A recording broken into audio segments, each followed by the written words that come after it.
Hello everybody. I would like to say I DK Sharma from India. My motive spiritual meditation by Bhagavad Gita. The Karma Yoga action in Krishna consciousness. Today's chapter 5 Sri Krishna consciousness. Karma Yoga action in Krishna consciousness. Arjun Uvacha Sannyasam कर्मणां कृष्णा पूर्णयोगं च संशसि यच्छेय एतयोरेक्यं तन्मे ब्रूहि सुनिश्चितम्. O Arjun said, O Krishna, first of all you asked me to renounce work, and then again you recommended work with devotion. Now will you kindly tell me definitely which of the two is more beneficial? It is in this first chapter of the Bhagavad Gita, the Lord Krishna says that work in devotional service is better than dry mental speculation work. In devotional service is better than dry mental decalculations. Devotional service is easier than the letters because being transcendental in nature. If frees one from reaction is the second chapter, preliminary knowledge of the soul and entanglement is material body, where explain how to get out this material engagement by Buddhi Yoga. Or devotional service was also explained. The third chapter it was explained that person who is situated on the platform of knowledge no longer has any duties to perform. And in the fourth chapter, the Lord told Arjun that all kinds of sacrificial work culminated is knowledge. However, at the end of the fourth chapter, the Lord advised to Arjun, wake up and find being situated in perfect knowledge. Therefore, by simultaneously stressing the importance of both work in devotion and in action in knowledge, Krishna has perplexed Arjun and confused his determination. Arjuna says to understand that renounce knowledge involves cessation of all kinds of work performed as sense activities. But if one perform work in devotional service, then how is work stopped? In the word, he thinks that sannyasa or renunciation is knowledge should be altogether free from all kinds of activities, because work and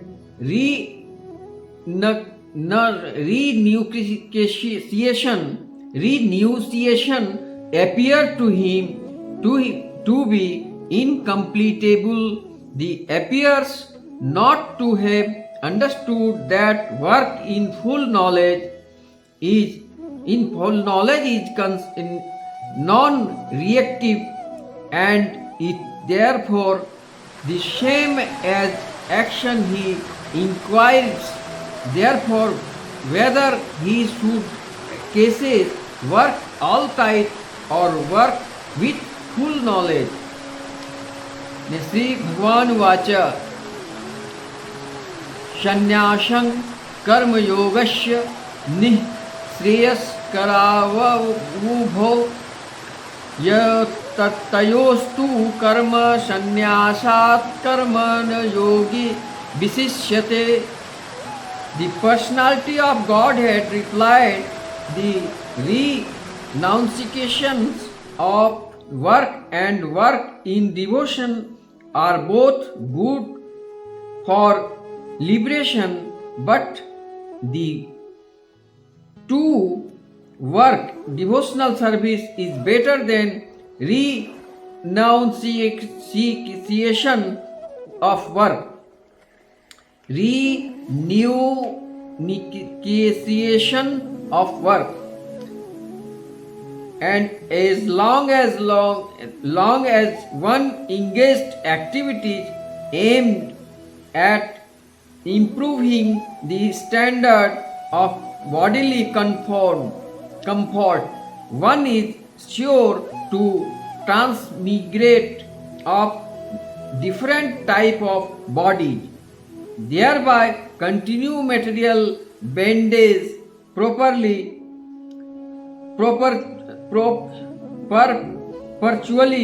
Srimad Bhagavad Gita 5.54/6 confirm this as follows.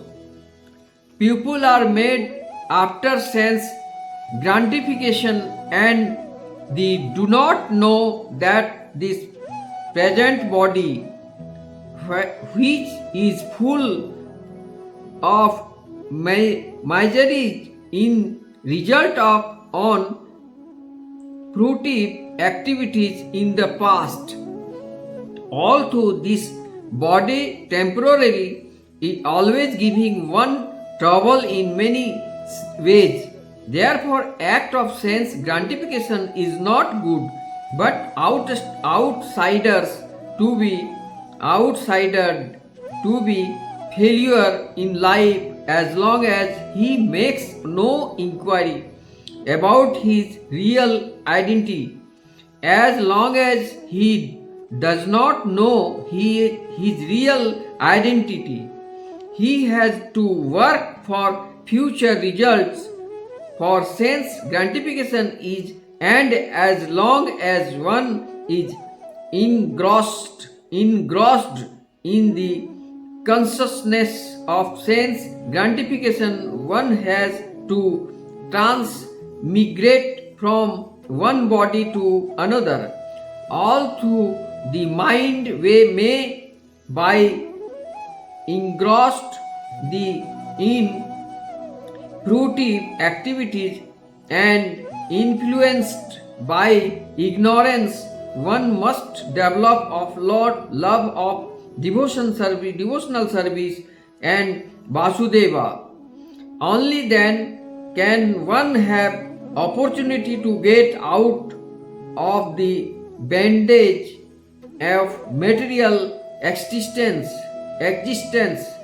Therefore, that one is not that material body is not sufficient for liberation. One has to act in the status of spirit soul.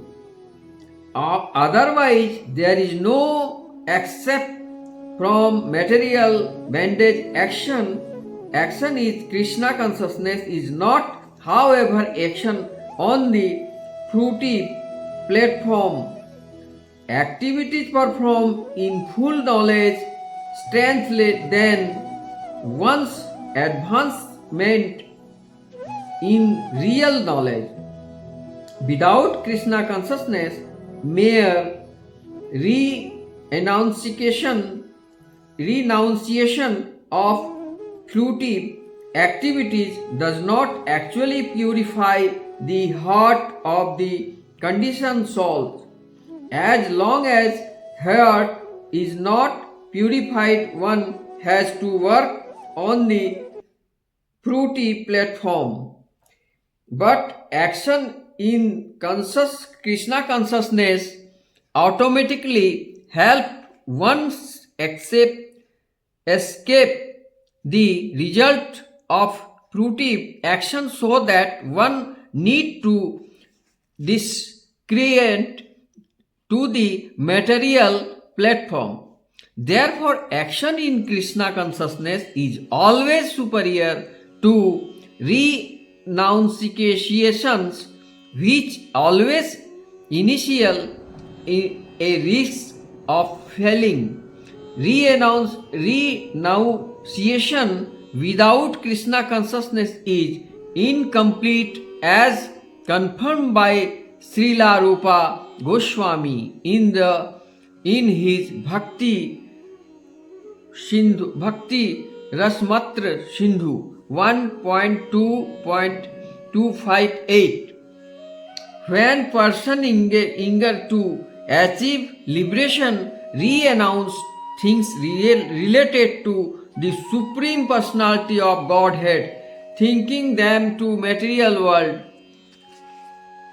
their renunciation is called incomplete. Renunciation is complete when it is in the knowledge that everything is existence belongs to the Lord, and that no one should claim proprietorship over anything. One should understand that factually nothing belongs to anyone. They were in question of renunciation. One who knows that everything is Krishna property is always situated in renunciation, since everything belongs to Krishna. Everything should be employed in the service of Krishna. The perfect form of action in Krishna consciousness is far better than any amount of artificial renunciation by sannyasi of the Mayavadi school. Next, Geyas sa nityang sannyasi yo na dvesti na kankshati nirdvando hi mahabaho sukhang bandhat pramuchyate. That means one who neither hates nor desires the fruits of his activities is known to be always renounced. Such a person, free from all dualities, easily overcome material bondage and is completely liberated, O mighty armed Arjuna. One who is fully in Krishna consciousness is always a renouncer, because he feels neither hated nor desire but for the result of his action. Such a renouncer dedicated to the transcendental loving service of the Lord is fully qualified in knowledge, because he knows his constitutional position in his relationship with Krishna. He knows fully well that Krishna is the whole and that he is part and partial of Krishna. Such knowledge is perfect because it is quality qualitatively and quantitatively correct. The concept of oneness that with Krishna is incorrect because the part cannot be equal to the whole. Knowledge that one is in quality yet different in quantity as correct transcendental knowledge, leading one the become full in himself, having nothing to aspire to, all lament over. There is no duality in his mind because whatever he does for Krishna, being thus freed from platform of duties, he liberated even this material world. Next, Sankhya Yoga.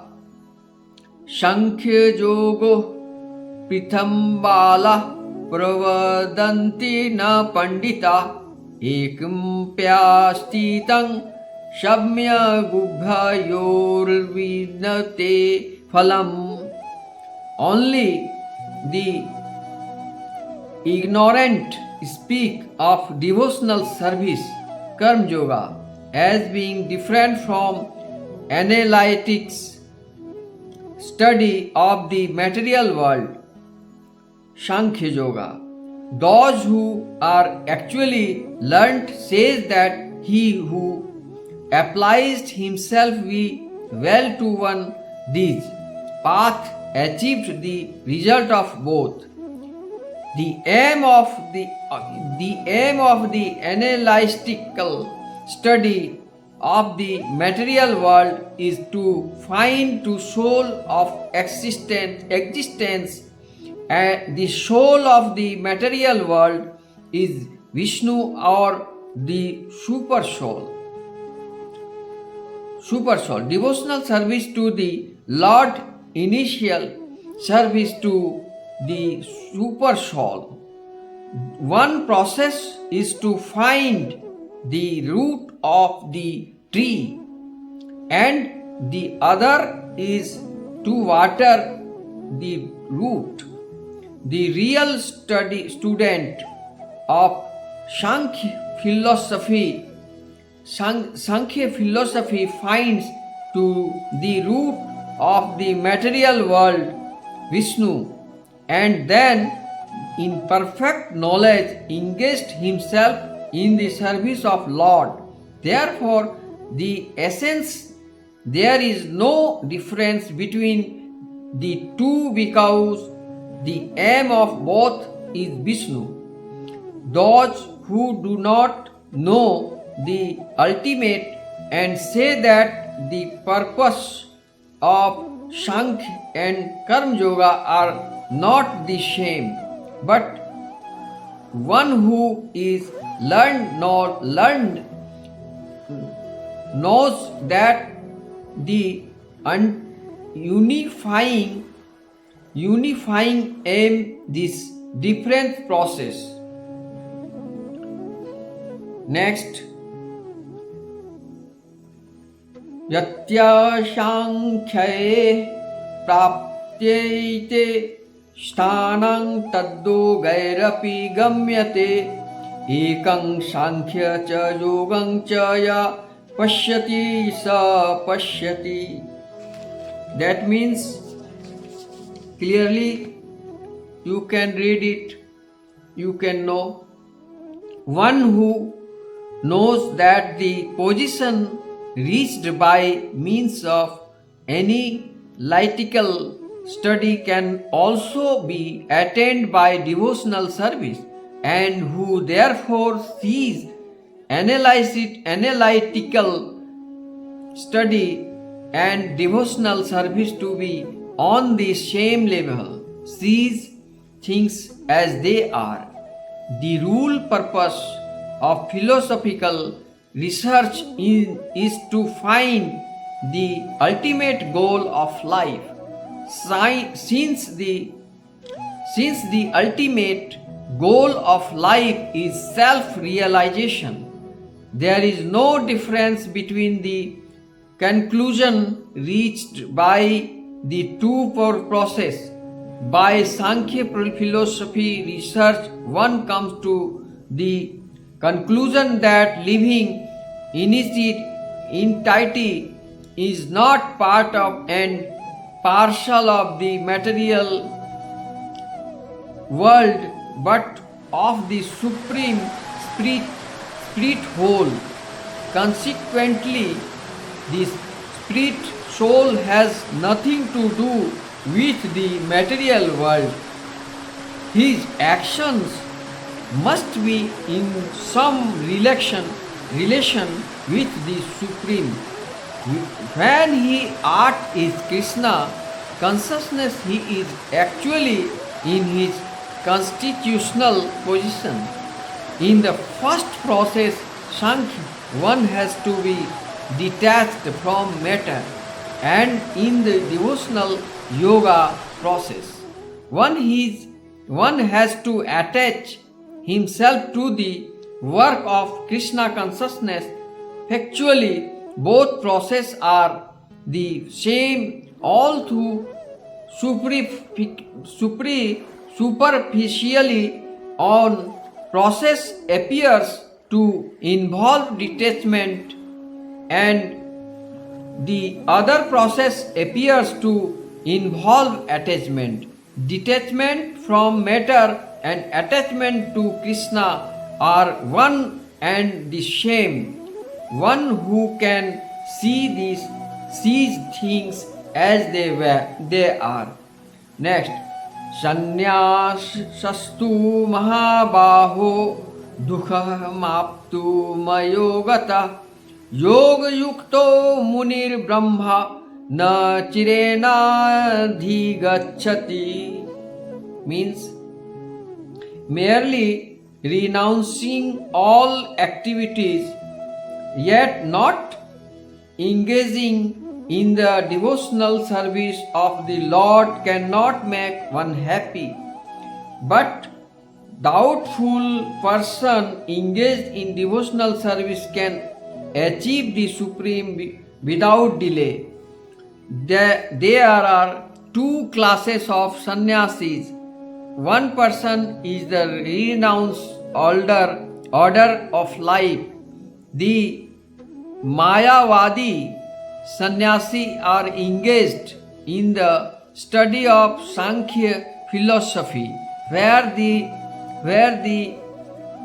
Vaishnava sannyasi are engaged in the study of Bhagavatam philosophy, which afford the proper commentary on the Vedanta Sutras. The Mayavadi sannyasis also study the Vedanta Sutra but use their one commentary called Shariraka Vashya, written by Shankaracharya. The student of the Bhagavata school are engaged in the devotional service of the Lord according to Panchatriki regulation, and therefore the Vaishnava sannyasis have multiple engagement in the transcendental service of the Lord. The Vaishnava sannyasis have nothing to do with material activities, and yet they perform virtuous activities in their devotional service to the Lord. But the Mayavadi sannyasis engaged in the study of Sankhya and Vedanta, and speculation cannot release the transcendental service of the Lord, because their studies become very tedious. They become tired of Brahman speculation, and thus they take shelter of the Bhagavatam without proper understanding. Consequently, their study of the Srimad Bhagavatam becomes troublesome, dry speculation, and impersonal interpretations by artificial means of all, unless for the Mayavadi sannyasis. The Vaishnava sannyasis who are engaged in devotional service are happy in the discharge of their transcendental duties, and they have the guarantee of ultimate entrance into the kingdom of God. The Mayavadi sannyasis sometimes fall down for the path of self realization and again enter into material activities of the philosophic and altruistic nature, which are nothing but material engagements. Therefore, the conclusion is that those who are engaged in Krishna consciousness activity, are better situated than the sannyasis engaged in the simple speculation about that Brahman and what is not Brahman. Although they too come to Krishna consciousness after many births. Next, योग युक्तो विश्वधात्मा विजितात्मा जितेन्द्रिया सर्वभूतात्मा भूतात्मा कुर्वन् पति न लिप्यते. That means one who works in devotion, who is a pure soul, and who control his mind and sense, is dear to everyone, and everyone is dear to him. Through always working, such a man is never entangles,